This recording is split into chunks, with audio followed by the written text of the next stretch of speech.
A middle-aged man with graying hair leaned against his balcony railing, taking in the familiar seaside view. The waves crashed gently against the shore, a sight he had admired for years. He let out a quiet chuckle, bringing a thick cigar to his lips. The rich smoke curled into the evening air as he grinned to himself. For nearly 15 years, he had fooled them all. Those clueless cops are still chasing shadows. Back in 1987, his second wife had been murdered in cold blood. And yet, here he stood, free, untouched, and smiling. Jim Sullivan had orchestrated the murder. He knew the Atlanta Police Department would have every reason to suspect him. He had the perfect motive, money. But he had done everything in his power to cover his tracks, hoping it was enough. Still, he had to hand it to the detectives. They were relentless, determined to prove that he was the one pulling the strings behind the hit. But some time had still went by, and well, a lot of miles in between. Jim was on another continent. He was hiding out in Thailand for 4 years with his new fiancée, and we're going to go by her nickname, Nana Reynolds. She would become his fourth wife. Wait, Jim went all the way to Thailand? Hello, and welcome back to Crime Salad. This is your part 3 of Stolen Betrayal, the life and tragedy of Lita McClinton. We are finishing this story this week, and I want to inform you that my voice is completely messed up. Ricky had the same exact sickness as me, but of course he's fine. He recovered after, a week? My immune system is strong. And I'm on some kind of steroid right now that I literally cleaned the house for 8 hours, and I'm perfectly fine. Sound like Scruffaluffagus. But yeah, I think that's just how it goes, I'm struggling through the mud, as I normally do. I'm on a raft in the sun. We are so excited to share this story this week because Lita, she needs to get justice. And we will summarize some of the story for you as we go through the story about part 2, because I know we had to skip a whole week. But let's jump in. My name's Ashley. And I'm Ricky. So are you going to answer my question? Did Jim go all the way to Thailand? Yes, Thailand. This guy would do whatever it takes to not get caught. And he had another woman by his side. Wasn't he going through a divorce with Suki or something? He's already got a new lady? Yeah. Wow. So the Jim Sullivan we know, he's controlling, he's secretive, he's manipulative, he's a cheater. And he's basically the type of person who only cares about himself. Lita, who gave the marriage numerous tries, she didn't want to give up. However, in the end, she knew that she had no choice. She needed to be happy. She couldn't live in a marriage that was making her completely miserable at the time. She couldn't live with a husband who was so cruel to her. So on July 2nd of 2002, around 15 years after the murder, a few days before Independence Day, police finally caught up with him. In Thailand. In Thailand. Jim and his wife, Nana, were in the kitchen preparing dinner. They had just returned home from a walk, and there was a hard knock on the door. Nana, not suspecting anything, went to open the door. As soon as she opened the door, 5 Thai police officers burst through the doorway and into the apartment. The captain's voice boomed, "James Sullivan, you are under arrest. We have a court order to search your apartment." And the captain later said during the time of Jim's arrest, he was caught completely off guard. He didn't resist, but he began to sweat all over. Well, the last I remember, they didn't really have a lot on him in the U.S. at least, right? They didn't have any hard evidence. It was all really circumstantial. Okay, so this is about to get good. Yeah. So if you remember, Jim, he was convicted of other smaller crimes that had nothing to do with the murder, like the Palm Beach police in Florida. They found him guilty of perjury when he tried to get Suki, his third wife, to take the blame for a car accident when she wasn't actually even in the car. She didn't even have a driver's license at the time. Meanwhile, in Georgia, the Atlanta Police Department were still trying to pin the murder on him. And it took them a while to finally gather all of the evidence, years actually, but they kept working at it. They knew he was the one. But with all this circumstantial evidence pointed to Jim, they just needed that hard, solid evidence. circumstantial evidence would not be enough to convict him in court. Now, we ended part 2 in September of 1991 when Marvin Marble decided that it would be a good idea to talk to the police in return for immunity. 1991 was only 6 years after Lita's death. So Marvin was Poppy's ex-husband, right? Yeah, Poppy had been one of Lita's closest friends. The two met in college and had been inseparable ever since. The night before Lita was murdered, Poppy had actually stayed over Lita's house with her young daughter. They were inside the house when the fake delivery man arrived. The moment when the 3 gunshots rang out, Poppy grabbed her daughter and hid inside a linen closet, terrified. From the beginning, the Atlanta police had their suspicions about Marvin. There was just something about him that felt connected to the case, but they just couldn't figure out what exactly it was. What was Marvin talking now? I mean, did he have anything to say? Like anything interesting? Well, Marvin, he told the Atlanta police that he wasn't involved, but his information helped explain how Jim knew all kinds of information about his wife. Oh. Marvin told officers that he had tapped his house phone in December of 1985 after his marriage began to show hints of shattering. And for 8 months, Marvin had recorded 40 tapes, which included more than 300 hours of his wife's private conversations. Now, to keep Poppy or anyone else finding these tapes, he hid these tapes in the trunk of his car.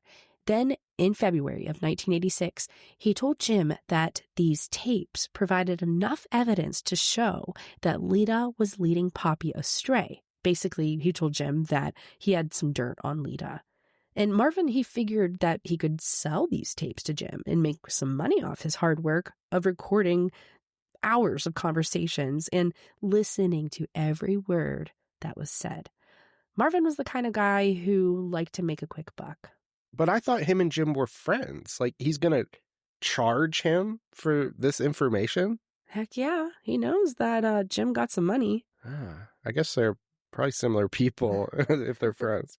So Marvin was wiretapping his own phone. So I'm assuming he was just trying to figure out what was going on with Poppy or whatever. Like they were having trouble in their marriage, and this is him kind of looking into it. But during that time, he actually finds out that Lita is pulling Poppy away from him.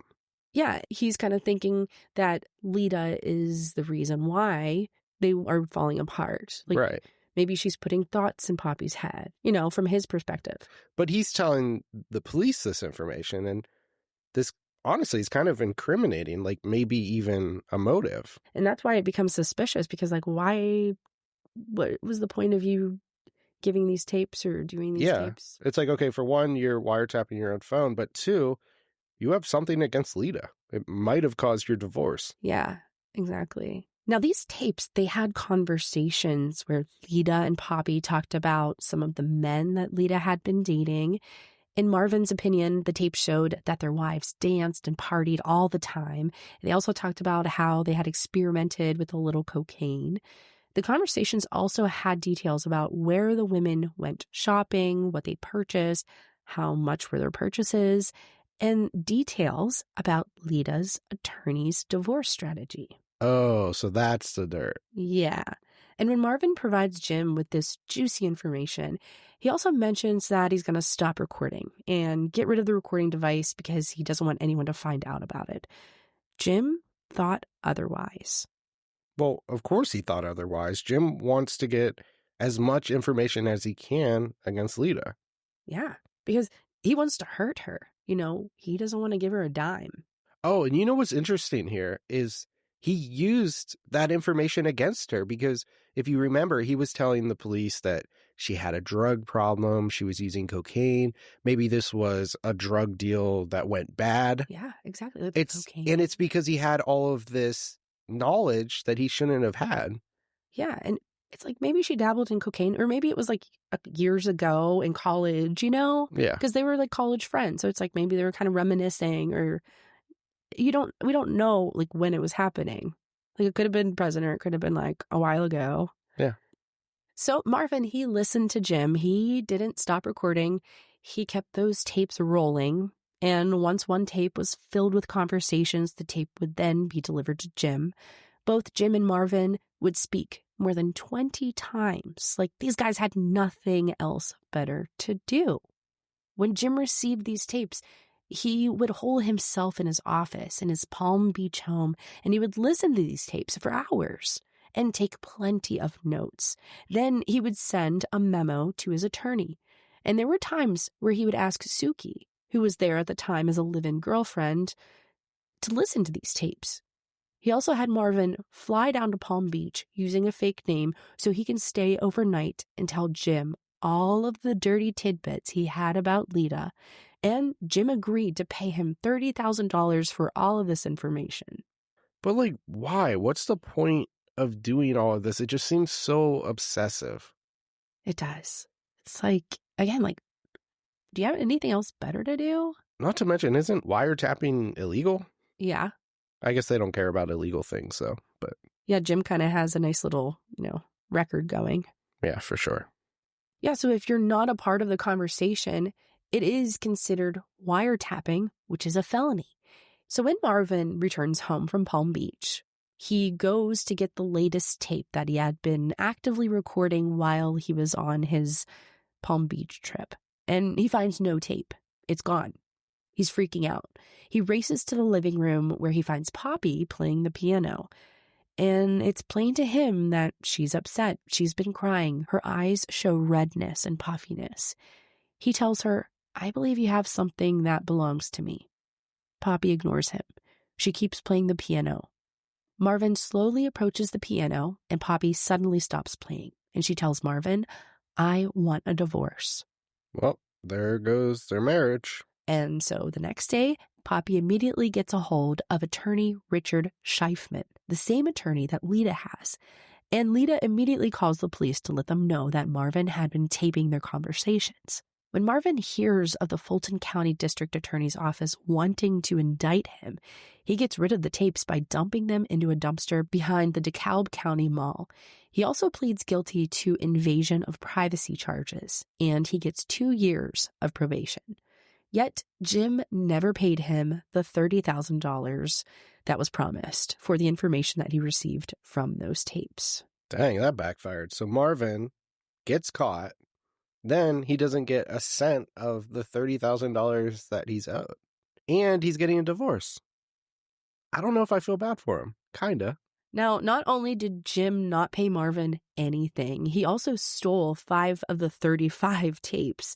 After listening to the 40 tapes, Jim was supposed to have returned the tapes to Marvin, and when he received them, Marvin realized that 5 tapes were missing. He asked Jim about them, and Jim said that he didn't know where they could have gone. Marvin knew that there was something suspicious about the situation. So Jim steals 5 tapes from him, this sly dog. But Marvin, at the same time, I don't feel bad for either of them. They're just scamming each other. I mean, perfect friends. Yeah. Peas in a pod. How are you going to charge your friend $30,000 for information about his wife? $30,000? My goodness. I mean, he could probably redo his kitchen for that. Couple kitchens. Well, yeah, back in the day. Now, on September 6th of 1991, Georgia FBI agents got another big break. The judge granted the warrant for them to search Jim's Palm Beach estate. At the estate, local cops secure the perimeter. And by this time, FBI Special Agent Todd Letcher had taken over the murder investigation from John Kingston. Kingston was the one who discovered the hotel room, the 3 men who were suspected of participating in Lita's murder, who had spent the night the day before the murder. And he found out the roundabout location where these men were from, near the North Carolina town of Mooresville. Letcher, plus a dozen other agents, GBI Special Agent Ingram and Atlanta Detective Harris, meet at a police station in Atlanta, and from there, they drive up to Jim's mansion at 920 South Ocean Boulevard. Oh, that should be good. Isn't he on house arrest, too? He is on house arrest for the perjury crime for which he was convicted, the one where he forced Suki to pretend that she was driving in the car or whatever he was doing. Still, no one answered the FBI when they knocked on the door. Letcher knocked. He tried the intercom system. They even called Jim's lawyers in hopes of trying to find him, but they didn't have any luck.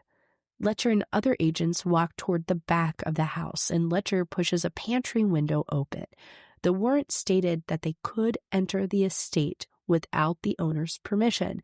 So Letcher climbed into the mansion through the window. So once in the house, Agent Letcher tries to look for a key to unlock the back door, but he can't find one. Apparently, it's one of those doors that you have to use a key to open from both the inside and the outside. And Agent Letcher, he couldn't find a key, so he did the next best thing. He takes out his screwdriver and he uses it to remove the door from the door frame. And as soon as he's done, the other officers enter the house and they start searching. He's doing some MacGyver stuff there. Yeah. Now, before the trip to the house, they actually had gone over the blueprints of the house to make sure that they were efficient in their search, and also to make sure that they searched every room. Well, they would have to. I mean, this house, wasn't it like 24 rooms or something? Yeah, it was gigantic. Well, the fact that they even had to use a blueprint to search it. In our house, they'd be like, he's not in the kitchen. He's not in the living room. Clear. Yeah, as you can imagine, it was probably a lot of work for the team. Along with all of the agents, they also had the FBI photographer and videographer who would walk through the house capturing footage of all of the rooms. And they had to keep track of all of these rooms that they entered with little yellow sticky notes. This helped them a little bit with their organization. It's like P. Diddy's house. They probably did something similar. I don't know. So FBI Special Agent Letcher, GBI Special Agent Ingram, and Atlanta Detective Harris, they knew the most about this case. They were most familiar with Jim and his personality. So they took over the search of Jim's wing of the house. His part of the house had his master bedroom, another bedroom, which Jim used as an office, and also a living room. Did they find a statue of Jim? Sounds pretty possible. But no, they didn't find that. Surprising. But they did find Jim's 1991 day planner, the kind of planner where you can swap out pages from one year to the next. And the agents, they find pages from previous years. They take all those pages with them, all of Jim's financial records, and they also take his Rolodex. Rolodex? It's not like a Rolex, right? That's what I was thinking too. It's one of those weird things that's like totally outdated where you can like kind of flip through business contacts, right? Yeah, one of those spinny things people used to put on their desk to, I don't know, put numbers on it or something, I guess. Saw a movie once. Yeah. And also in Jim's office, they find a 15-inch double-barreled shotgun. They also search the rest of the house, and they find 3 more weapons, including a rifle and another shotgun, and a .38 caliber pistol. Thankfully, all of these guns are unloaded. Wait, isn't Jim a felon? He can't own guns. Yeah. I mean, he's on house arrest. This could be his one-way ticket to prison. Yeah. So when they finish bagging and tagging the evidence, the team meets in the dining room to go over what they found and to list each item that they confiscated.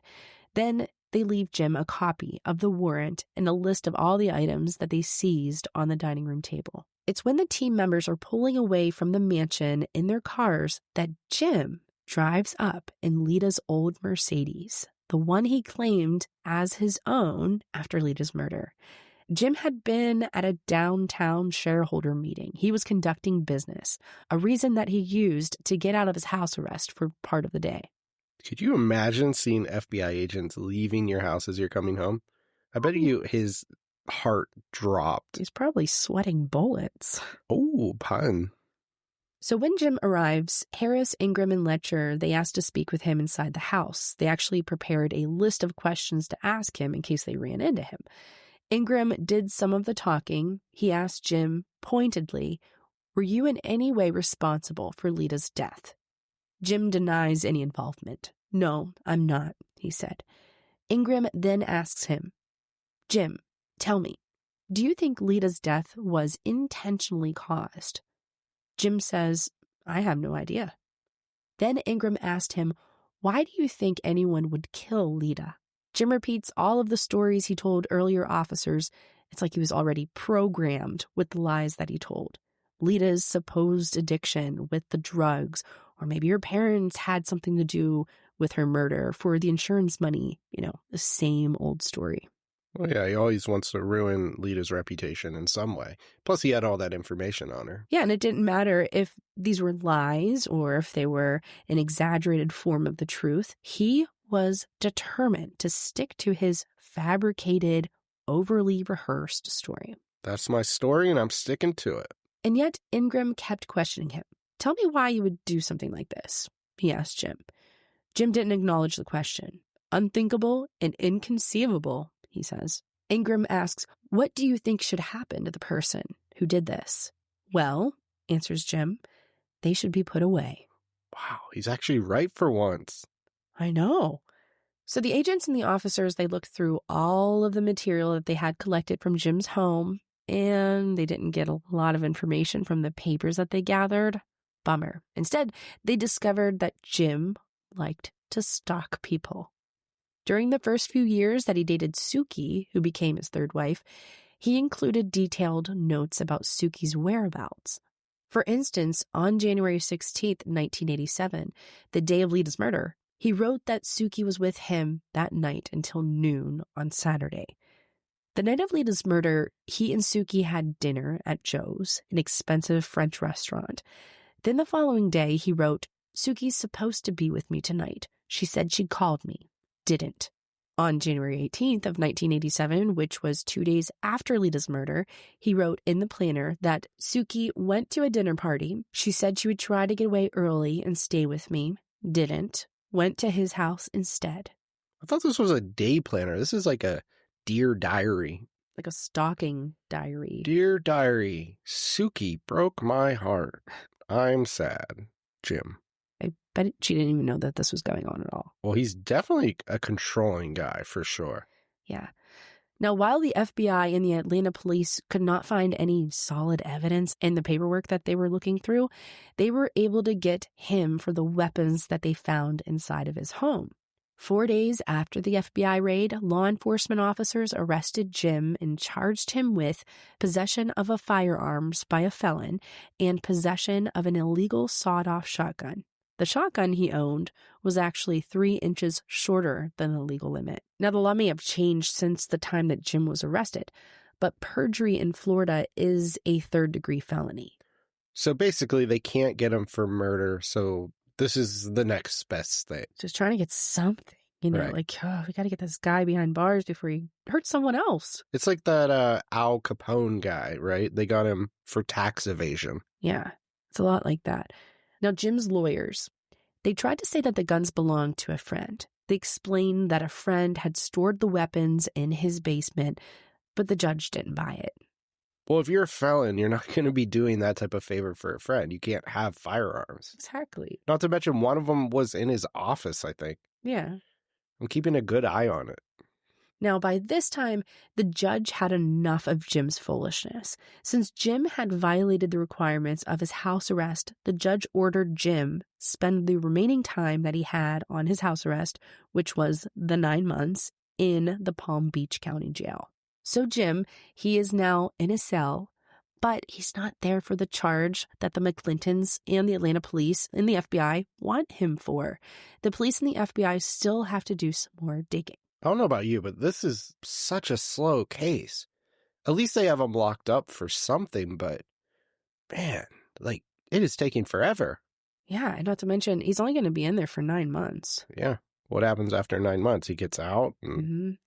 The FBI knew that they had to dig deeper. Special Agent Letcher recalled the moment when he was drafting the affidavit for a warrant to search Jim's house when he came across new information, well, to him at least, about a police informant, Johnny Austin Turner. Turner had claimed to know who pulled the trigger, but at the time, investigators, they just brushed it off, assuming that he was just fishing for a reduced sentence. Now Letcher, he was wondering if maybe they had shelved that a little too soon. That was the guy who overheard something at a bar, right? Yeah. Yeah, like I heard it was a hit type thing. Yeah. Now this conversation, it was about his friend, Thomas Bruce Henley, and another man. They were hired to murder an African-American in Georgia. And if you remember in the photo lineup that Turner looked at, Marvin Marble, he was pointed out as this other guy. And so Letcher, he's convinced, and he builds this extremely convincing case with this information. And this is all happening about a week after the FBI raid. In response to the case that Letcher has built against Henley, the police arrest Henley. Henley was an easy one because he had a long rap sheet. Police had charged him with a variety of charges: car theft, assault, firearms possession, and even impersonating a police officer. Impersonating a police officer? So why wouldn't he impersonate a flower delivery guy? Sure, no problem. Have some experience with that.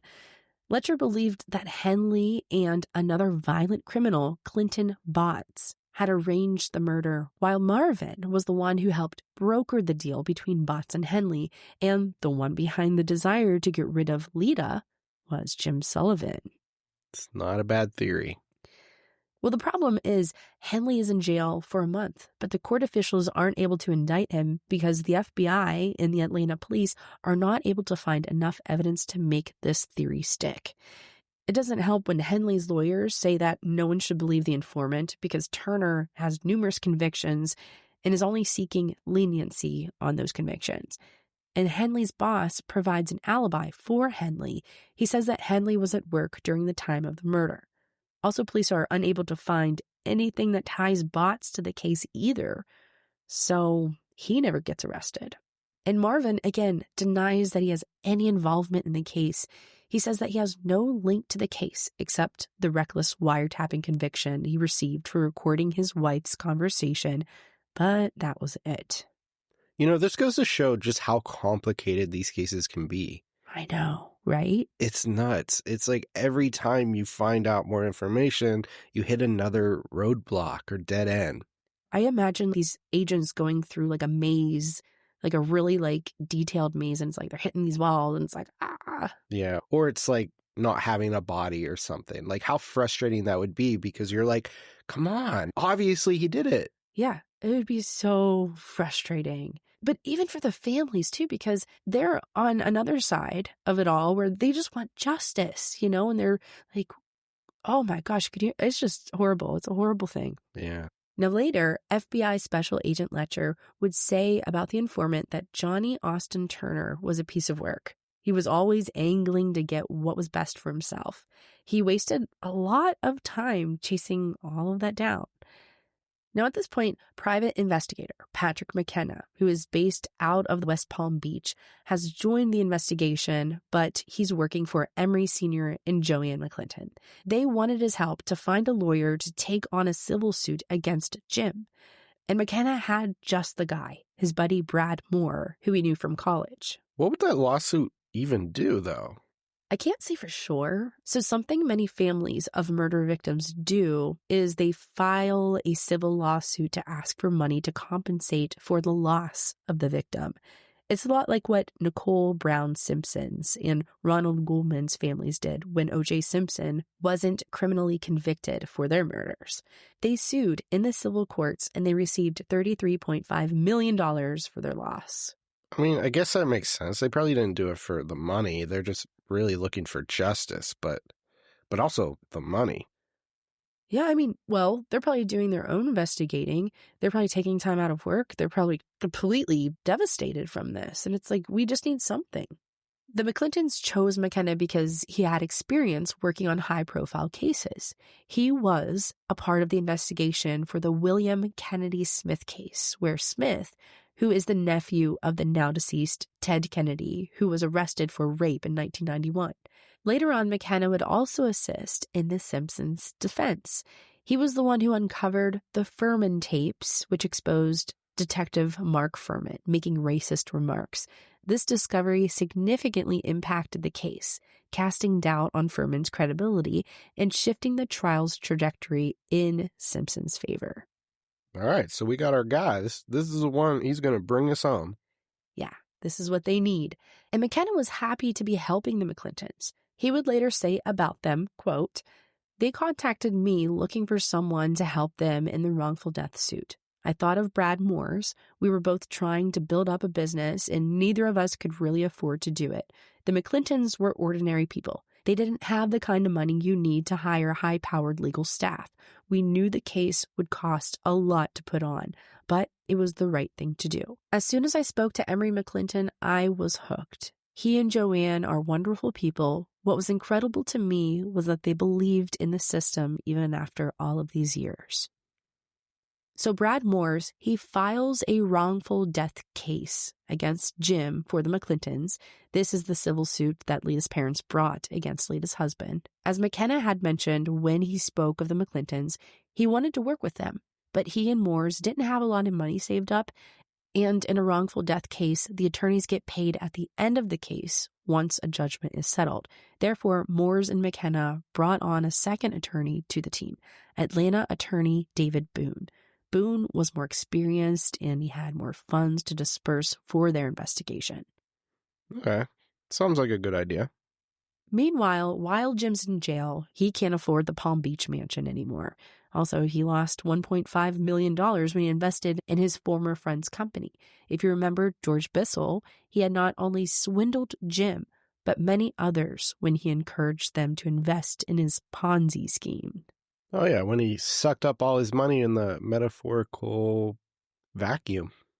Yeah, and so this didn't leave Jim a lot of money to pay the mortgage on his enormous mansion. So he sold the house for $3.2 million when he was in jail. Then he purchased a smaller but still high-end house near Boynton Beach. When Attorney Moore finds out about the house sale, he tries to have the courts freeze Jim's funds until a judgment in the civil suit is made. That money could be useful to the McClintons. Unfortunately, the judge denies this motion. It is at this point in the case that Moores believes Jim is starting to sock away different portions of his money in multiple offshore accounts. The problem is Moores can't prove this. Well, again, I mean, Jim's trying to make sure that no one gets his money, especially not Lita or her family. Yeah. It's old Scrooge McDuck here.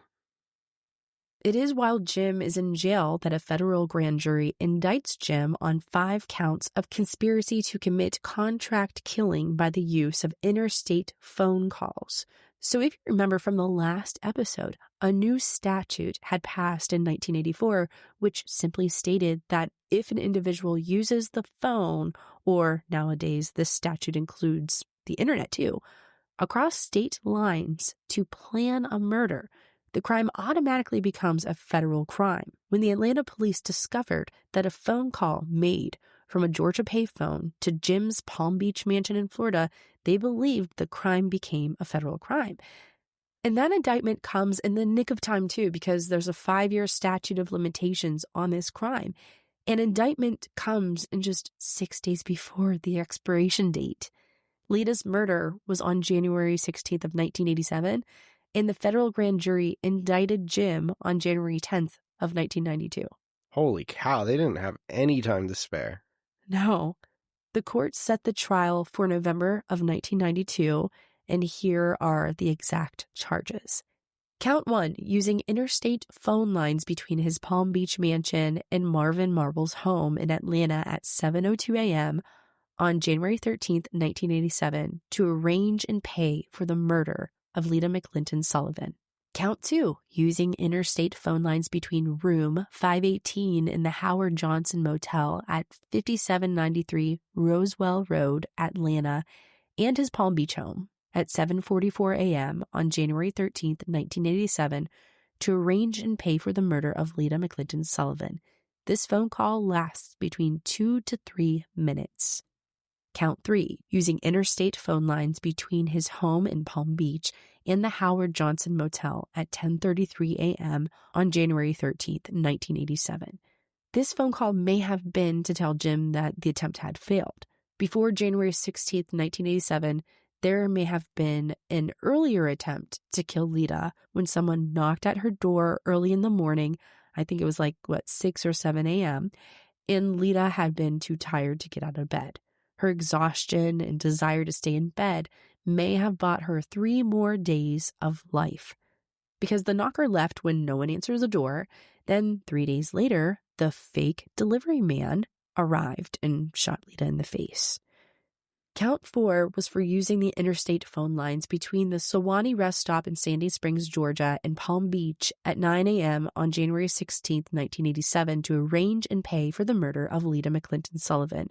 This phone call was probably made to let Jim know that the hit had occurred. Lita had been shot. And count 5 was for causing others to use a firearm, which I guess means that by orchestrating the hit, Jim had arranged for at least one person to use a firearm to kill Lita. But these are all circumstantial. Like, where is the real evidence? I know.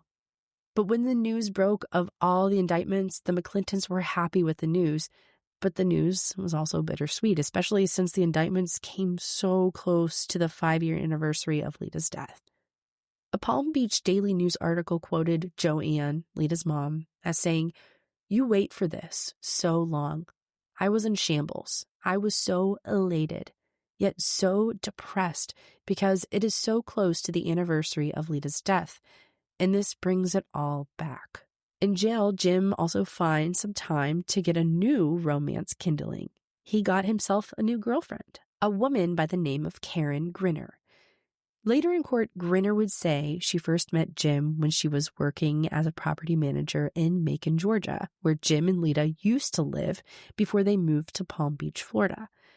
The same day Jim sold his mansion, Grinner found and rented a 3-bedroom house at 377 Seabreeze.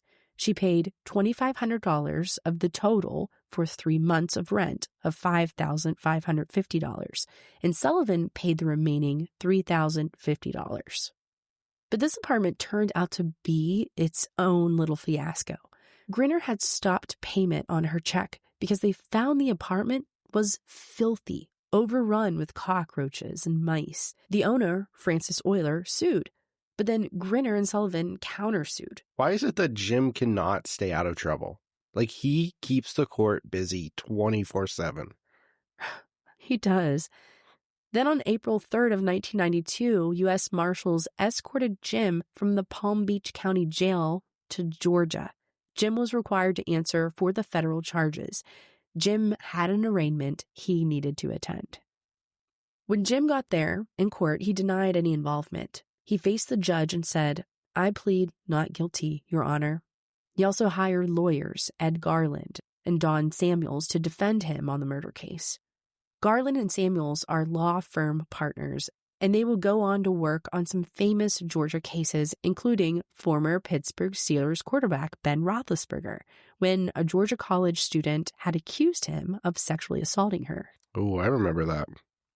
After the arraignment, Garland told the reporters, quote, "I doubt if there is enough evidence that would allow this case to go to a jury. Jim denies his guilt as vehemently as he can, and he will testify on his own behalf. The prosecution has nothing to go on but innuendo, suspicion, and a desire to end an unsolved crime. Many others had motives to kill Lita," unquote. So just 2 weeks before being released from the Palm Beach County Jail, Jim had a bond hearing. It was on April 16th, 1992. The magistrate agreed with the prosecutors that Jim is a flight risk. Therefore, the judge froze $2.9 million of Jim's assets. The $2.9 million was the amount of proceeds that he received from the house. The judge placed that amount in escrow, and they told Jim's attorneys that they couldn't give Jim any amount of this money from the escrow account. He warned them that Jim will lose the full amount if he flees. Karen Grinner, Jim's new girlfriend, showed up at the bond hearing on Jim's behalf, and she told the judge that Jim paid her $1,500 a month to be his personal assistant, and they also talked about getting married. In April of 1992, Palm Beach County law enforcement officials released Jim from jail. Finally, he had some freedom, even though he had that murder case hanging over his head. And as soon as law enforcement officials released Jim, he was put on a budget of $8,000. The $8,000 covered the cost of his home, $1,500 for Karen's home. So when Jim came out of jail, he decided not to live with Karen. She had her own garage and apartment in Palm Beach. The $8,000 also covered Karen's salary as his personal assistant, among other costs. However, Jim's relationship with Karen did not last long. She broke up with him in July of 1992, and she returned to Georgia. Good for her. So Jim gave up the property that he was renting out for Grinner, and he sold the property I'd purchased in Boca Raton. Afterward, he purchased an apartment in Mariner Village on Boynton Beach. In that summer, Jim's main concern was this case. He spent long hours working with his defense team to respond to the charges for his murder case. The trial started on November 2nd of 2012. He appeared before Judge Marvin Shube, who was a senior judge of the United States District Court for the Northern District of Georgia from September 30th, 1991 to June 12th of 2017.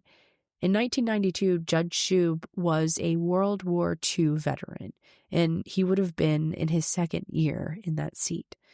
Jim made sure he was dressed well. He wore a smart gray business suit, a pale blue shirt, and a dark red tie.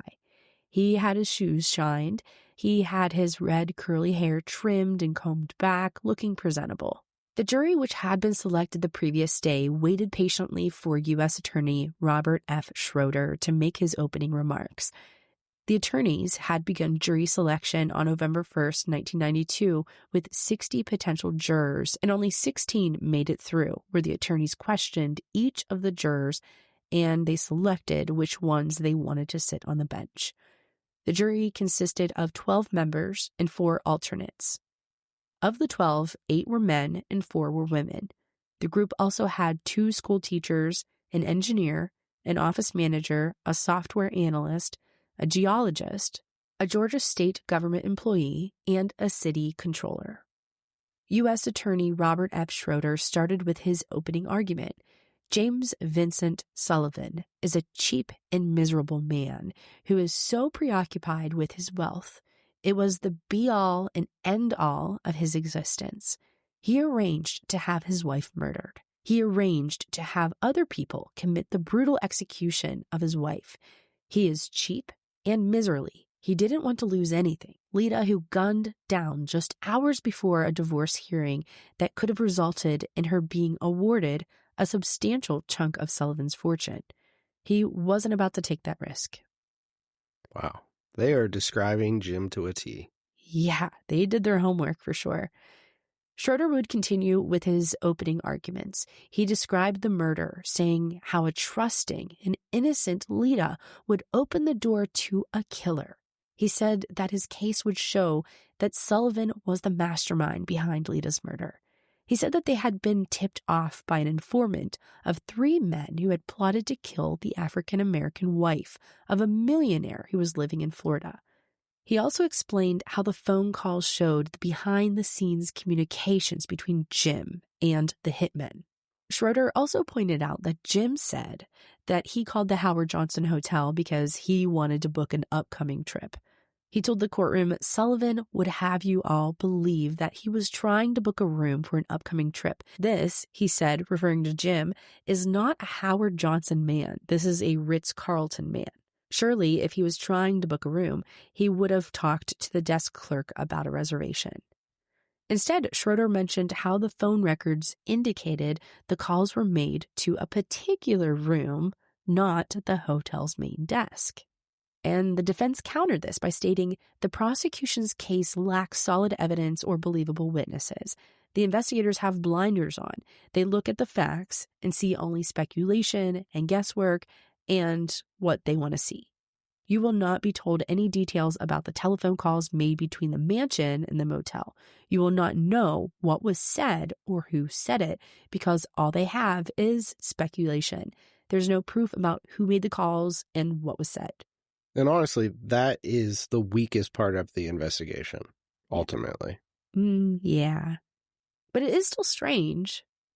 What is he doing calling a hotel room? Oh, 100%. Another part of the defense strategy was to show that there was nothing unusual about the divorce. They made Jim seem like he was the husband made from heaven. He told the jurors that Jim did what he could to make Lita happy. They went on to say Lita didn't work. Lita didn't contribute financially. She lived in a mansion and drove a Mercedes and had the finest clothes. He had no motive to murder her, having spent lavishly on her. And they even played down the abuse Lita endured through the marriage. He made it seem to the jurors that the serious arguments Lita had with Jim were nothing more than small bickering each couple experienced in a marriage. He said that their marriage was no more bitter than most. They had grown apart. The first witness to take the stand was Bob Christensen. He was the neighbor who had witnessed the killer delivering flowers that January 16th, 1987, chilly January morning. Christensen said from the second he saw the delivery man, he felt a chill go through his body. The hair on his neck stood up. He said this was the same kind of instinct you have when you're going on a patrol or something like that, and you're afraid you're going to get hit. Mind you, Christensen was also a Vietnam veteran, so he's familiar with danger. He continued to tell the court, you can't just lay your hands on why you're concerned. You just are. That's the instinct I had with this guy, like just stay away from him. He continued to tell the court, quote, you can't lay your hands on why you're concerned. You just are. That's the instinct I had with this guy, just like stay away from him, unquote. Then, a few minutes later, he heard the shots. And when he heard these shots, he ran towards Lita's house, and he thought about running after the fake delivery man, but he wanted to check on Lita first. He was the one who knelt down beside her to see if there was anything he could do, and he was the one who ran to the kitchen to call 911. The next witness was another neighbor, Homer Deacon. He had also seen the fake flower delivery man. Another member of the housing community, Mary McIntyre, talked about how she almost hit a man while she was driving out of the community. This man was running out of there like a bat out of hell. She said, quote, the streets were damp, and as he swerved to turn towards West Pace's Ferry Road, he almost slid into my car. I veered to get out of the way, unquote. Then, if you remember Randall Benson, the florist who sold the roses to the fake delivery man, he took the stand, and he recalled the tense interaction he had with the shady character who only cared about having a box filled with flowers. He didn't care about the colors, the kind, or how they were presented. He was rude, and he was rushing him. I think out of all the witnesses, though, the florist is the best one. Like, he was able to paint such a picture, and he had so much information, not to mention he even described, like, the driver in the car and stuff like that. And he was the one who got to see him, see his face. Yeah. Another interesting testimony was that of Marvin Marble. He testified 3 days into the trial on November 5th of 1992. He was supposed to testify the previous day, but the testimonies from the other witnesses took longer than expected. Also, in exchange for the testimony, the state dropped the wiretapping charges. And it was during his direct examination by the state that Judge Shube had Marble sign a new immunity agreement. The jury was out of the courtroom while the new immunity agreement was signed. Well, that's convenient. Marble talked about how he recorded his wife's conversations over the phone and how Jim's eyes grew big when he found out that he might have some juicy information for him. He tells the jury how Jim had promised him $30,000 for the tapes, but he never saw a cent of that money. He discusses how he pleaded guilty to an invasion of privacy charge and had to serve a 2-year probation. At the end of the 2 years, his records would be sealed and there would be no record of the charge. Simply put, his record was expunged if he testified that day. The most intriguing part of his testimony was when he told the court of the phone call he had with Jim on January 13th of 1987, 3 days before Lita's murder. Marble said that Jim had called him and said, I need some information. It's very important. It's critical I get this information. Jim asked if Lita was still living at the condo, and he wanted any information on her location or what she was doing. This was important because January 13th was the day when somebody had knocked early on Lita's door. But it was so early that Lita hadn't bothered to get out of bed. Detectives believe the hit was originally planned for January 13th, but the plan fell through when Lita didn't answer the door. Jim panicked, thinking Lita had moved to another address. That's why he called Marble, seeking details about Lita. It's kind of fishy. And then on day 4, the defense play a tape that reveals shocking information. The tape is of a conversation Jim has with his friend, Dr. Clyde Marlowe. Lita and Jim were family friends of the Marlowes, Clyde and Jen. When they lived in Macon, Georgia, Dr. Marlowe was an oral maxillofacial surgeon, and he had his own practice in town. Dr. Marlowe knew Jim was a suspect, so he recorded the conversation. In this instance, the recording is legal because at least one of the parties, Dr. Marlowe, knows the conversation is being recorded. When the court officers, including the judge, those sitting on the court pews, and the reporters listening to the recording, they have to lean in a little to hear. The conversation is a little difficult to hear, but they can hear the conversation. They're discussing the gun used to murder Lita. Jim tells Dr. Marlowe, this is what is called a 9mm automatic pistol. His Boston accent can't be mistaken for anyone else. He goes on to state, quote, the police tell me that the weapon that was used is a weapon never seen in Atlanta. Jim continues, apparently it has 9 shells or cartridges, whatever you call the bullets, instead of the normal 5 or 6. It's automatic, and it is the weapon of choice of Colombian and Cuban drug-hit people. What makes this incriminating evidence is that when Detective Harris testifies, he says that the police actually never told Jim or anyone else besides law enforcement officials what weapon was used to kill Lita. So the question is, how did Jim know what type of gun was used to kill Lita? Ooh, they got him. The smoking gun. Exactly. And when Detective Harris was on the stand, he explains why they told no one about the weapon. He said, it's the Atlanta Police Department's policy never to give out the type and the caliber of the weapon used to commit a crime. That's pretty damn smart. My favorite part of Harris's testimony is when he contradicts what Jim says about how drug traffickers tend to use these types of guns.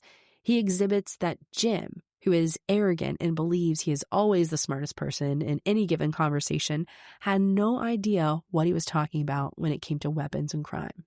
Detective Harris said, quote, the shooter had taken the gun with him. A professional hitman would have used a stolen gun that could not be traced back to him and would have dropped it at the scene.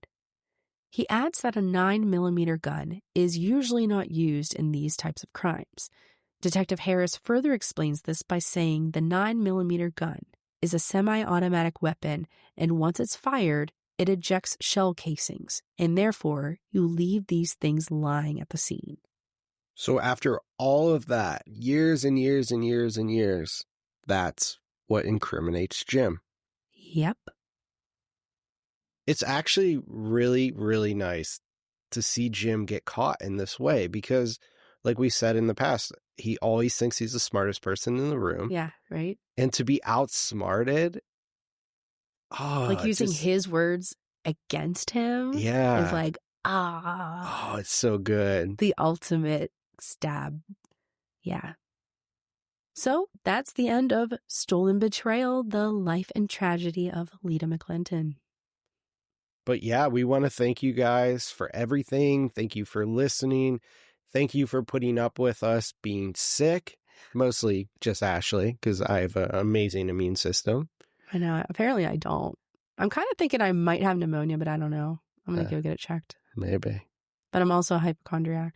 Very much so.